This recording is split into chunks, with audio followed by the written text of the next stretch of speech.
사실은 공부를 굉장히 인텐시브하게 할 수 있었습니다. 저는 학습이라든가 이런 거에 되게 관심이 많은데요.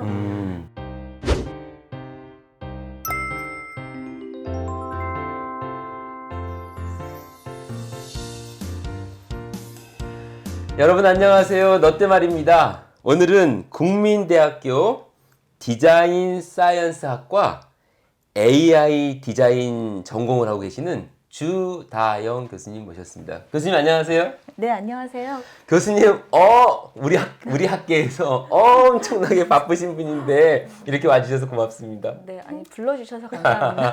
오늘 교수님께서 우리 너때말 친구들에게 해주실 수 있는 말이 굉장히 많을 것 같아요. 그래서 제가 기대가 큽니다. 선생님께서 이제까지 해오셨던 다양한 경험을 많이 풀어주세요. 제가 최선을 다해서 한번 풀어보겠습니다. 먼저 잘해야 될 텐데요. 잘하시겠죠.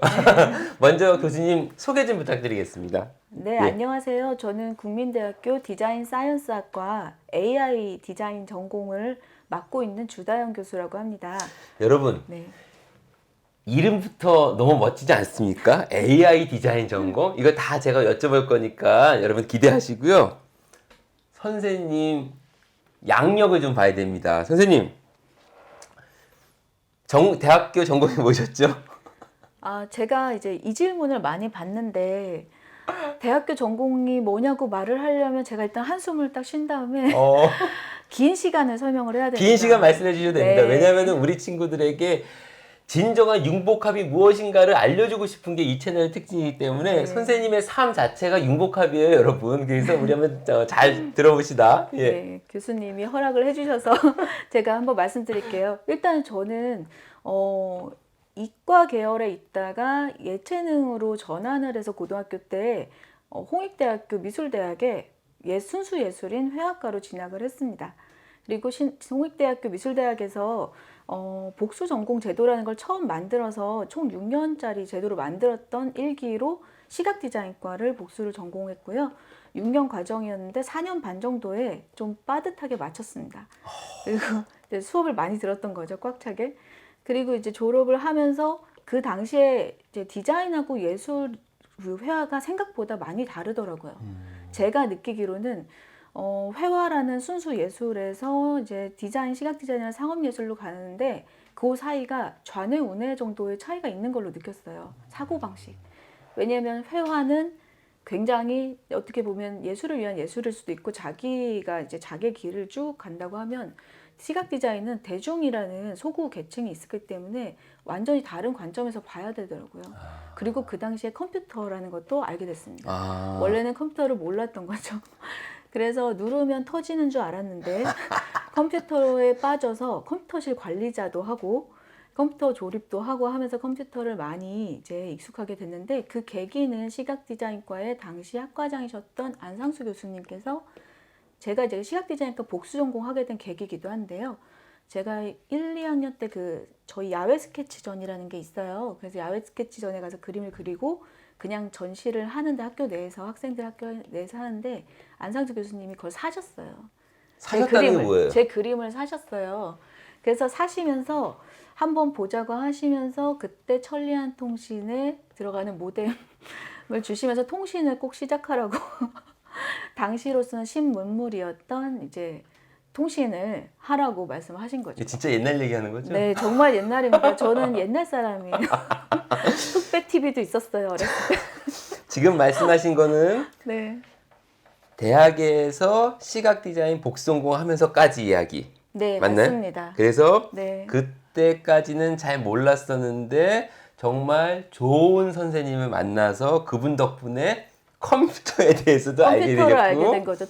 통신을 알게 되셨고 오케이 네. 거기까지 일단 들었습니다. 네. 이래서 좋은 선생님을 만나는 게 중요해요. 네, 정말 좋은 계기가 됐고 제가 지금까지 이후의 인생을 하는데 사실은 굉장히 터닝 포인트라고 볼 수가 있죠. 자, 그 이후에 일단 우리 학부까지 네. 했습니다. 이제 졸업하기 전에 다양한 거를 시각 디자인에서 전공을 하고 저는 이제 회화에서 인스톨레이션이라는 걸 하면서 그걸 어떻게 좀 결합하고 싶었는데 기능적인 거나 기술적인 걸 많이 도입을 하면서 어떻게 보면 자연스럽게 컨텐츠나 게임, 미디어 아트 쪽에 관심을 가지게 됐어요. 또 뭐 영상 합성이라든가 이런 식으로 이제 광고 회사에서 알바를 하거나 정말 두서없이 영화판에 가서도 알바를 하고 정말 할 수 있는 건 다 해봤던 것 같은데요. 당시에 이제 또 다른 계기가 있었습니다. 예. 예, 그때 통섭통합이라는 단어가 좀 유행을 하면서 99년도, 1999년도 얘긴데요. 그렇습니까? 네, 카이스트 원강현 교수님이라는 분이 그런 관련해서 문화기술이라는 얘기도 하시고 그런 세미나도 많이 여시고 하면서 저도 이제 그런 데를 다니면서 배우면서 3D로 사람을 스캔해서 여러분 잘 아시는 아바타 같은 그런 것들 전 단계죠. 이제 그런 걸 서울에 세우고 하는 걸 이제 다 따라다니면서 배우기 시작한 거죠. 그러면서 공학을 좀 더 전공하고 그다음에 제가 사람이 손으로 하는 거를 우리가 힘들게 하고 있는데 디자이너나 애니메이터가 그걸 기계가 해주면 굉장히 크리에이티브에 더 시간을 많이 쓸 수 있겠다라는 생각에서 약간 바보 같은 생각인데 그걸 만들어 봐야지라는 엉뚱한 생각을 하게 됐어요. 제가 애니메이터도 하고 하니까 너무 이제 반복 작업이 많았던 거죠. 예. 합성도 너무 힘들었고요. 컴포지션 같은 걸로 하는 게. 그러면은 정통 순수 예술을 하다가 컴퓨터를 이용한 그래픽에 관심을 갖게 되신 거네요. 그렇죠. 네. 그리고 합성이라는 좀 합성이라는 새로운 것에. 부분도 알게 되고요. 지금 이거는 대학원 들어가셨을 때 들어가기 아니면 그 전이에요? 직전인 직전에. 거죠. 네, 그 짧은 기간입니다. 오케이. 그래 그 후에 그래서 그런 이제 인풋이 있는 상태에서 대학원을 가야 되는데 마침 서강대학교에서 MIT 미디어랩 같은 학교를 새로 만들겠다고 신문에 광고가 나온 거예요. 오. 네, 마감일 전에 전날에 우연히 알게 돼가지고 전액 장학금도 주시고. 서강대학교 커뮤니케이션 대학원인가 그러면은? 아니요, 그때는 컴대학원 아니고 영상대학원 영상대학원. 이름으로, 예, 미디어 대학원 뭐 예, 이런 예, 맞아. 이름이었습니다. 맞아. 그래서 BK, 맞아요. 예, 예. 네, 브레인 코리아라는 응. 네, 20이라는 제도로 해서 당시에 이제 제가 알기로 중앙대학교하고 서강대학교에 그게 생겼던 걸로 알고 맞습니다. 있어요. 예, 예. 근데 조금 더 그래피컬한 게 중앙대학교였고 여기는 이제 공학하고 그런 아트. 거죠. 아트를 합치겠다. 그래서 제가 생각하는 곳이다라고 해서 지원을 했는데 지원해서 보니까 교수님들도 순수 공학자시고 학생분들도 대부분 다 공학을 하시고 정말 극소수만 한 3명? 3~4명만 이렇게 비공학을 했더라고요. 선생님 같은 경우는 게다가 또 배경이 네. 아트에다가 이제 네. 막 그쪽으로 넘어가시는 단계였었고. 네네네. 사실 아무것도 모르고 간 거죠. 야. 뽑을 때도 아마 시험적으로 뽑으시지 않았을까 생각이 듭니다. 그래서 예술한 친구 한 명 뽑아서 같이. 뭐 음대도 한 명 있었던 것 같고요. 제가 느끼기로. 자, 그래서 대학원에 들어가셨습니다. 네, 갔는데 이제 제가 태어나서 지옥을 처음 경험을 하고. 무슨 의미예요? 지옥이 있다면 그것이 지옥이었을 거라고. 네, 너무 힘들어서? 제 학생들께도 많이 이제 듣는 얘긴데요. 전공이 상이한데 굉장히 큰 꿈을 가지고 왔는데 너무 수업이나 이런 게 너무나 큰 격차가 있는 거예요. 그리고 이걸 이제 배려를 해서 뭐 이렇게 하시기보다는 정말 공학에서 하는 걸 그대로 가르치시는 경우가 많기 때문에 특히 저는 이제 그 당시에 오셨던 교수님들께서 굉장히 수준이 높으셔가지고 뭐 해외에서 유명 대학에서 교수를 하다 오신 분도 계시고 그 공대에서 그러니까 영어로 자료 구조라든가 데이터베이스, 영어로 뭐 C 프로그래밍 이런 걸 배우는데 일단은 수학 2도 제대로 안 하고 갑자기 이제 그렇게 된 거죠. 그러니까 첫 학기에. 네. 우리 친구들 같은 경우 쉽게 얘기하면 이렇게 이해하면 되겠다. 나 인문계 갈 거야라고 했는데 갑자기 수투, 화학, 네. 미분, 적분을 가르치는 거야. 첫날부터 그것도 영어로. 네, 그렇죠. 그래서 원서를 이렇게 이만한 걸 처음 접하면서 그래서 이제 첫 학기에 굉장히 저랑 비슷하게 힘든 친구들도 있었을 거라고 생각이 들고 저도 힘들었는데 제가 학교를 다녔 기간 중에 가장 성적이 나빴습니다. 그래서 서바이벌을 하신 거예요, 어쨌든? 네, 여름방학이에요. 여름방학에 공부를 하신 거예요? 그냥 여름방학에 그냥 죽었다고 생각을 하고 프로그래밍 지도책을 갖다 놓고 그냥 그게 없을 때까지 일단 계속했습니다. 야, 대단하시다. 네, 그냥 계속했어요. 그랬더니 이제 조금 알게 된 상태가 된 거죠. 그렇게 해서 석사까지는 어쨌든 뭐 표현이 적절할지 모르지만 버텨서 잘 많이 많이 지내셨어요? 버텼고 그 과정에서 이제 그 학부에 있던 공업 수학이라든가 아니면 학부에 있는 뭐 물리, 수학, 일 뭐 이런 걸 다 들어서 나중에 많이 흥미를 가지게 되기도 했고요. 학부 수업에 첨가를 굉장히 많이 해서 사실은 공부를 굉장히 인텐시브하게 할 수 있었습니다. 아. 저는 메타인지 학습이라든가 이런 거에 되게 관심이 많은데요.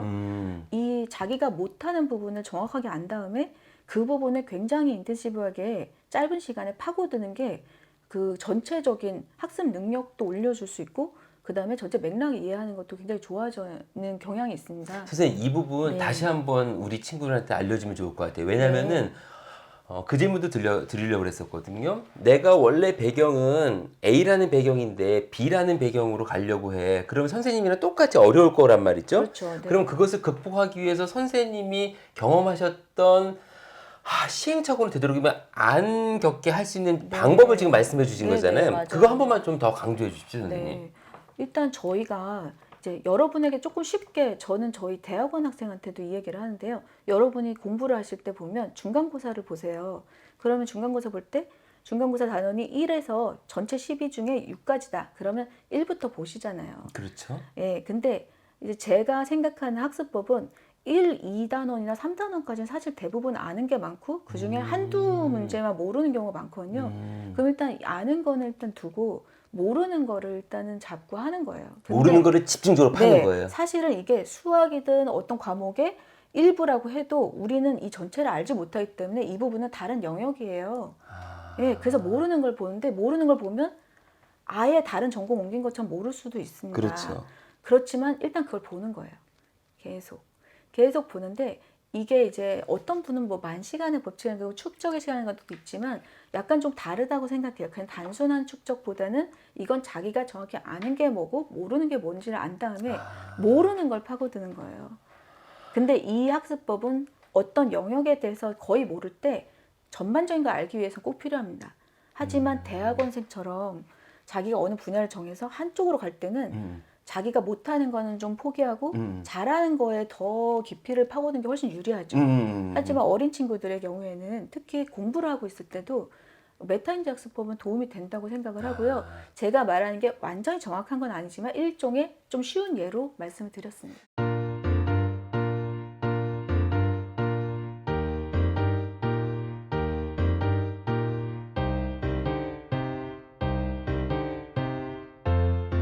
영상이 유익하셨다면 구독, 좋아요, 댓글과 알림 설정까지 부탁해요.